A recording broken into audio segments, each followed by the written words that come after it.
Good evening, I'm Grace Brister. Alabama basketball hosts Georgia tonight, looking to bounce back from their first SEC loss earlier this week. No one needs to explain why Brandon Miller has had a special season, but we got another reminder of that today.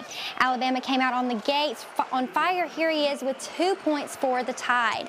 Mark Sears knocked down his first three-pointers of the game, including this one that got Alabama fans on their feet. Here you see them giving him a standing ovation. And here we have Miller again driving that bucket, and it's going to count, and he's going to get the extra shot.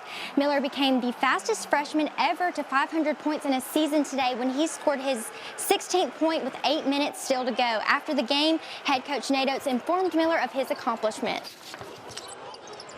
He's got all kinds of different ways to score it, and I think you can try to take him out, and you can do a really good job on him, and he still ends up with 14, 15, 16 on a great defensive night by the opponent. He still ends up finding a way to about 15 points on a regular basis, it seems.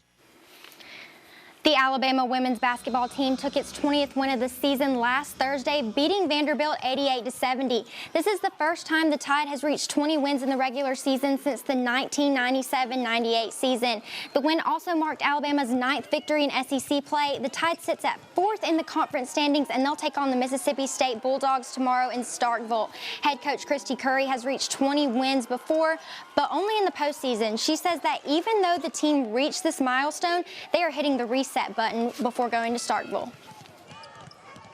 It's going to be a challenge for us. They do a really good job of, rebounding the basketball and just have versatility throughout their roster, a lot of double-digit scores. Again, on the road, the reason we've been successful is to defend and rebound, and it's going to be really important that we take that same mentality from our previous road games into Starkville.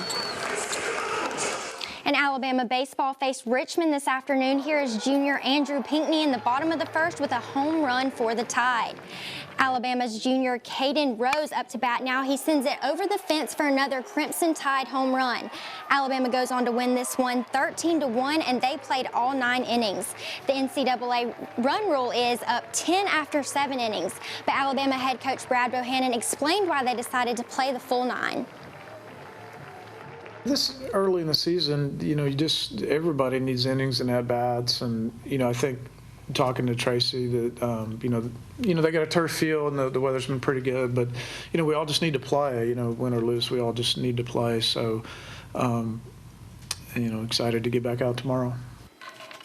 Alabama softball faced University of Central Florida this afternoon. Here is Callie Hevelin. She knocks one over the fence to shorten Central Florida's lead 4-2. The Tide was on a roll after this. Allie Shipman hits a ground ball through the infield, bringing in 2 runs and taking the lead 5-4 Alabama. It's tied 5-5, and the Tide is in extra innings in the bottom of the 8th. Alabama's Kristen White walks it off with an RBI single. The Tide takes this one 6-5. Alabama also beat Indiana 10-0 with the run rule in the 5th inning. They'll play Florida State tomorrow in the Clearwater Invitational. And Shelton State baseball was in action today against Dyersburg State from Tennessee. Here's Kyle Morrison up to bat. He sends it out to right center field to bring in Jordan Evans for the Bucks' first run of the game. Here's Jordan Evans coming into home, and here he is crossing the plate. And here's a strikeout from pitcher Tate Robertson, who will be joining the Alabama Crimson Tide in the fall. Morrison up again. This time he sends it to left to bring in Lawson Neal to score for the Bucks. Shelton State wins 9-0, and they'll be back in action Friday at East Mississippi Community College. Yesterday, Stillman College celebrated the first class for its new Athletics Hall of Fame. Friends and family packed the Wynn Center presentation room for the induction ceremony of this 6-person class, 3 former student athletes and 3 championship coaches. Student athletes selected are Jeffrey Henderson for men's track and field, Chester Hightower for men's track and field and football, and Dr. Jamelia McInnes Riley for women's volleyball and women's basketball. Coaches are Dr. Richard Cosby and Donnie Crawford for baseball and William Riley for men's and women's tennis. Athletic Director Terrence Whittle was pleased with the turnout. I keep telling myself we were hoping for this turnout. You know, it was better than I expected. We've got a lot of inquiries about it. We've got a lot of enthusiasm about it. And we just really hope that it continues to grow, that more student athletes, past and present, will support this event.